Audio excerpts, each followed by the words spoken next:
కొత్త ఇంటి వాకిట్లో ఆనందాల వలను పరిచారు. కాని గతం యొక్క ఆ పాపము తన భయంకరమైన రూపం చూపింది. ఏ దారిలో రక్తాన్ని చిందించారో అదే నీడ తిరిగి వచ్చింది.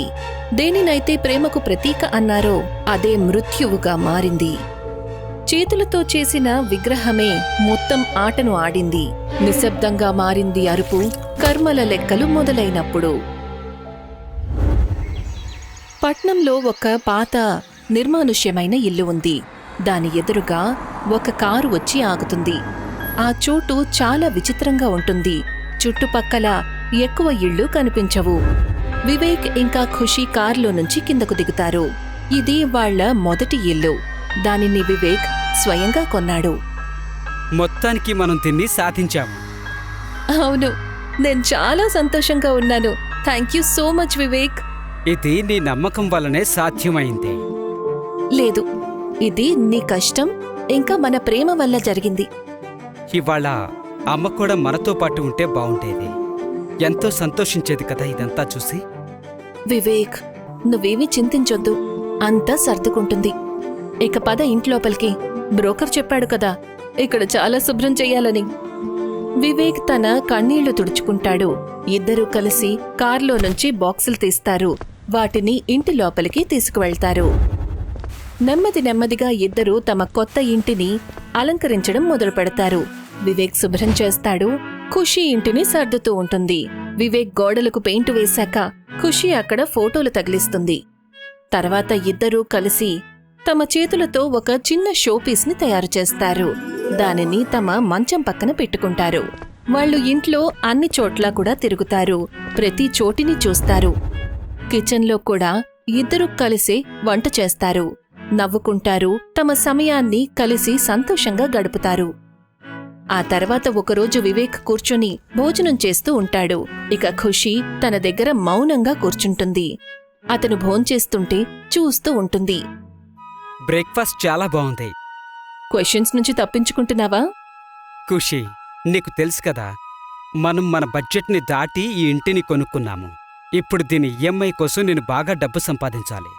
అప్పుడే ప్రశాంతంగా ఉండగలం. ఎప్పుడు తిరిగొస్తావు? కొన్ని రోజులు మాత్రమే. నేను త్వరగా వచ్చేస్తాను. అంతటితో వివేక్ తన టిఫిన్ని పూర్తి చేస్తాడు.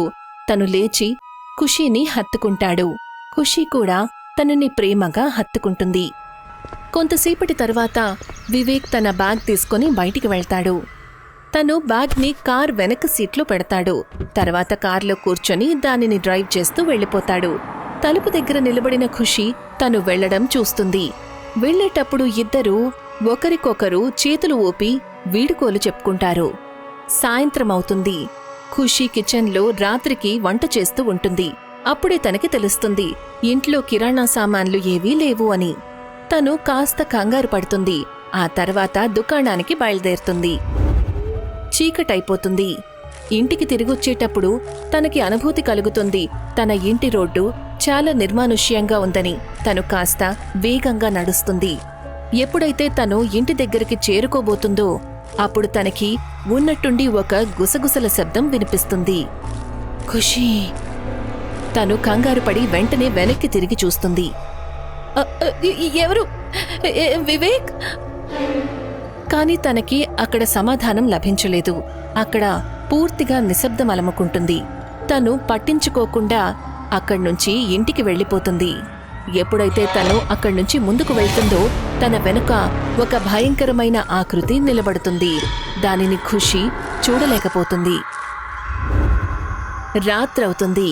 ఖుషీ లివింగ్ రూంలో కూర్చుని టీవీ చూస్తూ ఉంటుంది. అప్పుడే తన ఫోన్ రింగ్ అవుతుంది. అది వివేక్ కాల్. తను ఫోన్ లిఫ్ట్ చేసి మాట్లాడుతూ ఉంటుంది. ఏం చేస్తున్నావు? ఏం లేదు, తింటున్నాను. ఇంత లేటుగానా? సాయంత్రం వంట చేద్దామంటే నేను చూసేసరికి గ్రోసరీస్ ఏవీ లేవు. అందుకే సూపర్ మార్కెట్కి వెళ్ళాను. అక్కడ్నుంచి రావడానికి లేట్ అయిపోయింది. సరే సరే, జాగ్రత్త. నేను రేపటికల్లా వచ్చేస్తానేమో. ఏమైంది? నువ్వు కంగారుగా కనిపిస్తున్నావు. అంతా బానే ఉందా? అంతా బానే ఉంది. నేను ఉంటాను. సరే, జాగ్రత్త. ఖుషీ ఫోన్ పెట్టేస్తుంది. తర్వాత లేచి అక్కడ్నుంచి వెళ్ళిపోతుంది. టీవీ అలాగే నడుస్తూ ఉంటుంది. బాత్రూంలో తను మొహాన్ని కడుక్కుంటుంది. ఆ తర్వాత టవల్తో తుడుచుకుంటుంది. అప్పుడే ఉన్నట్టుండి టీవీ దానంతటదే ఆఫ్ అయిపోతుంది. శబ్దాలు రాకపోవడంతో తను దానిని గమనిస్తుంది. వెనక్కి తిరిగి చూసే ప్రయత్నం చేస్తుంది, అక్కడ ఎవరైనా ఉన్నారా అని. కాని ఎదురుగా తనకి ఒక చీకటి ప్రదేశం కనిపిస్తుంది. ఎప్పుడైతే తను తన మొహాన్ని మళ్లీ తిప్పుతుందో అప్పుడు తనకర్థంలో సరిగ్గా తన వెనుక ఒక భయంకరమైన ఆకృతి కనిపిస్తుంది. భయం తనని అలముకుంటుంది. మరుసటి రోజు సాయంత్రం వివేక్ కార్ వాళ్ల ఇంటి పార్కింగ్లోకి వచ్చి ఆగుతుంది. వివేక్ ఇంట్లోపలికి వెళ్తాడు. ఖుషీ కోసం వెతుకుతాడు. కాని తను ఎక్కడా కనిపించలేదు. ఖుషీ, ఖుషీ, ఎక్కడున్నావ్? ఎప్పుడైతే తను వెనక్కి తిరుగుతాడో అప్పుడు ఆశ్చర్యపోతాడు. ఖుషీ సరిగ్గా వెనక కేక్ పట్టుకొని నిలబడి ఉంటుంది. తన కళ్ళు కాస్త విచిత్రంగా కనిపిస్తాయి. కాని వివేక్ ఆ విషయాన్ని పట్టించుకోలేదు. ఏం చేస్తున్నావు? నువ్వు నన్ను భయపెట్టేశావు. నీ బర్త్డే కదా బేబీ, లెట్స్ సెలబ్రేట్. నేను మర్చిపోయాను. కానీ నాకు గుర్తుంది నీ బర్త్డే. సరే సరే, లెట్స్ సెలబ్రేట్. కొంతసేపటి తర్వాత ఇద్దరూ లివింగ్ రూంలో కూర్చుని వివేక్ పుట్టినరోజును జరుపుకుంటారు. అప్పుడే వివేక్ ఫోన్కి మళ్లీ ఒక అన్నోన్ నంబర్ నుంచి కాల్ వస్తుంది. కానీ తను దానిని పట్టించుకోడు. తను క్యాండిల్ని ఆర్పేసి కేక్ కట్ చేస్తాడు. ఎప్పుడైతే తను ఖుషీకి కేక్ తినిపించబోతాడో అప్పుడే ఉన్నట్టుండి లైట్స్ ఆఫ్ అయిపోతాయి. ఖుషీ, ఖుషీ ఎక్కడున్నావు? చీకట్లో ఖుషీ ఉన్నట్టుండి మాయమైపోతుంది. వివేక్ అటూ ఇటూ తన కోసం వెతుకుతాడు. కాని తను ఎక్కడా కనిపించలేదు. తను ఫ్లాష్ లైట్ ఆన్ చేయడానికి ఫోన్ తీస్తాడు. కాని చూసేసరికి ఒకటే నంబర్ నుంచి చాలా మిస్డ్ కాల్స్ ఉంటాయి. తను ఆ నంబర్కి మళ్లీ కాల్ చేస్తాడు. ఫోన్ లిఫ్ట్ చేయగానే అటువైపు ఒక మహిళ గొంతు వినిపిస్తుంది. హలో, ఎవరు? వివేక్, నేను ఖుషీని మాట్లాడుతున్నాను. ఎక్కడున్నావు? ఖుషీ, నువ్వెక్కడికి వెళ్ళిపోయావు చీకట్లో? నేను నీకోసమే వెతుకుతున్నాను. నాకోసమా? అసలు నువ్వు ఎక్కడున్నావు? నేనింతసేపు నీతోనే ఉన్నాను కదా, ఇంట్లో. Oh shit! వివేక్, నువ్వు వెంటనే ఇంట్లో నుంచి బయటకొచ్చేయ్. ఆ ఇంట్లో ఏది సరిగ్గా లేదు. ఏమైంది ఖుషీ? అసలు నువ్వెక్కడున్నావు? హలో ఖుషీ, హలో, వినిపిస్తోందా? హలో. కాల్లో ఉన్నట్టుండి వినిపించడం మానేస్తుంది. వివేక్ ఫోన్ కట్ చేస్తాడు. ఇంటి మెయిన్ డోర్ దగ్గరికి వెళ్లబోతాడు. వెళ్తున్నప్పుడు తనకెక్కడ్నుంచో ఒక చిన్న గొంతు వినిపిస్తుంది. బాబూ వివేక్. గొంతు వినగానే వివేక్ అడుగు ఆగిపోతుంది. తను వెనక్కి తిరిగి చూస్తాడు, గొంతు ఎక్కడ్నుంచొస్తోందని. మళ్లీ తను ఇంటి లోపలికి వెళ్తాడు. తను చూసేసరికి ఒక గది లైట్ మాత్రం వెలుగుతూ ఉంటుంది. కాస్త తడబడుతూ తను ఆ గది దగ్గరికి వెళ్తాడు. ఎప్పుడైతే తను గది లోపలికి వెళ్తాడో అప్పుడు తనకంతా కాస్త విచిత్రంగా ఉన్నట్టు అనిపిస్తుంది. ఏదో కలలాగా. ఆ గదిలోని వెలుగు కూడా మిగతా ఇంటికి భిన్నంగా ఉంటుంది. తను నెమ్మదిగా గది లోపలికి వెళ్తాడు. ఒక మూలన కిటికీ వైపుకి మొహం పెట్టుకుని కూర్చున్న వాళ్ళమ్మని చూస్తాడు. ఆమె ఒక ఊగుతున్న కుర్చీలో కూర్చుని ఉంటుంది. తను నెమ్మదిగా ఆమె దగ్గరకు వెళ్తాడు. అమ్మా, నువ్వొచ్చేసావమ్మా? నేను నీకోసం చాలా ఎదురు చూశాను. సారీ, నిన్ను వదిలేసినందుకు. వివేక్ నెమ్మదిగా ఆవిడ చెయ్యి పట్టుకుంటాడు. తను ఆమె చెయ్యి పట్టుకుని ఏడుస్తాడు. కొంతసేపటి తర్వాత పైకి చూస్తాడు. ఆమె మొహాన్ని చూసి ఆశ్చర్యపోతాడు. ఆ ఆకృతి సగం మొహం వాళ్ళమ్మదైతే మిగతా సగం ఆ ఆకృతిది, ముందు కనిపించిన దానిది. నువ్వు నన్ను చంపేశావు. భయంతో వివేక్ వెనక్కి వెళ్తాడు. ఉన్నట్టుండి గది చీకట్లో మునిగిపోతుంది. ఆ ఆకృతి లేచి అతని వైపుకి వేగంగా వెళ్తుంది. వివేక్ కంగారు పడి తన మొహాన్ని మూసుకుంటాడు. ఉన్నట్టుండి అంతా శాంతమైపోతుంది. ఏమాత్రం సమయం వృధా చేయకుండా అక్కడ్నుంచి బయటపడే ప్రయత్నం చేస్తాడు. ఖాళీగా ఉన్న ప్రదేశాల్లోకి వెళ్తాడు. అతను తలుపు హ్యాండిల్ని తిప్పి దానిని తెరిచే ప్రయత్నం చేస్తాడు. కాని తలుపు తెరుచుకోలేదు. అతను మళ్లీ పూర్తి బలాన్ని ఉపయోగించి ప్రయత్నిస్తాడు. అయినా సరే తలుపు తెరుచుకోలేదు. అతను నిస్సహాయుడిగా అనుభూతి చెందుతాడు, ఏదో ఒక అదృశ్య శక్తి దగ్గర ఇరుక్కున్నట్టు. మరొక వైపు ఖుషీ షావెల్ని పట్టుకొని ఇంటి వెనక్కి వస్తుంది. దానితో తలుపుని విరగ్గొట్టే ప్రయత్నం చేస్తుంది. తను తాళాన్ని చాలాసార్లు కొడుతుంది. తాళం విరిగిపోతుంది. తను తలుపులు తెరుస్తుంది. బేస్మెంట్ దారిలోంచి లోపలికి వస్తుంది. వివేక్ కోసం వెతుకుతుంది. ఇంటి లోపల వివేక్ ఒక బాత్రూంలో కూర్చుని ఉంటాడు. మోకాళ్లను పట్టుకుని కూర్చుని తన పరిస్థితికి ఏడుస్తూ ఉంటాడు. తన దవడ భయంతో వణికిపోతూ ఉంటుంది. అప్పుడే తనకి గుర్తొస్తుంది తన దగ్గర ఫోనుందని. తను ఫోన్ తీస్తాడు. ఖుషీకి కాల్ చేస్తాడు. కాని ఆశ్చర్యకరమైన విషయమేమిటంటే తను చేసిన ఫోన్ ఇంటి లోపలే మోగుతుంది. అది విని తను ఆశ్చర్యపోతాడు. తను వెంటనే లేస్తాడు. బాత్రూంలో నుంచి బయటికి వస్తాడు. తను నెమ్మదిగా చిన్న చిన్న అడుగులతో ముందుకు వెళ్తాడు. ఎలాంటి శబ్దం రాకూడదని జాగ్రత్తలు తీసుకుంటాడు. నువ్వు నన్ను చంపేశావు. ఖుషీ, తనకెటువంటి సమాధానమూ రాలేదు. అయినా సరే ఇల్లంతా కూడా తన కోసం వెతుకుతూ ముందుకు వెళ్తాడు. తను అన్ని చోట్లా వెతుకుతాడు. కాని తనకి ఖుషీ ఎక్కడా కనిపించలేదు.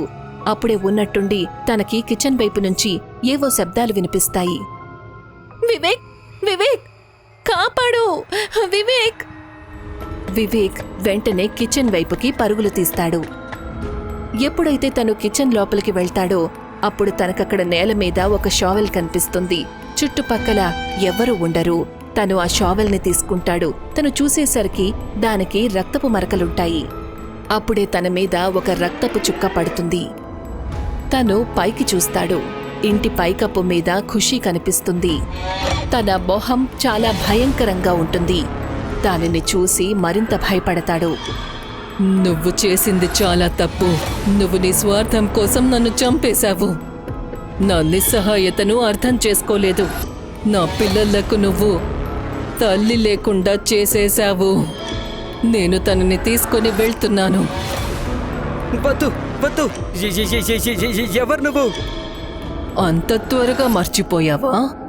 అప్పుడే వివేక్కి ఆ రాత్రి గుర్తుకొస్తుంది. ఆఫీస్ పని మీద పట్నం వెళ్ళాడు. వివేక్ రాత్రంతా రోడ్డు మీద తన కార్ నడుపుతూ ఉంటాడు. తనకు కాస్త నిద్ర పడుతుంది. తన కళ్ళు బరువెక్కిపోతాయి. ఉన్నట్టుండి ఒక మహిళ ఎదురుగా వస్తుంది. వివేక్ కార్ ఆమెను గుద్దేస్తుంది. వేగంగా వెళ్తున్న కారణంగా ఆమె గాలిలోకి ఎగిరి నేలమీద పడుతుంది. అన్ని వైపులా రక్తం విస్తరిస్తుంది. వివేక్ వెంటనే బ్రేక్ వేస్తాడు. కార్లో నుంచి దిగి ఆమెను చూడ్డానికి వెళ్తాడు. ఆ మహిళ పూర్తిగా గాయపడుతుంది. కాని అప్పటికి ప్రాణాలతోనే ఉంటుంది. సాయం చెయ్యండి, నా పిల్లలు.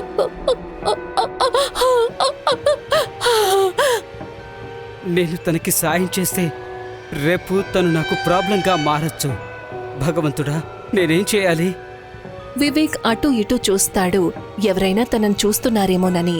తనకి నమ్మకం కలుగుతుంది చుట్టుపక్కల ఎవరూ లేరని.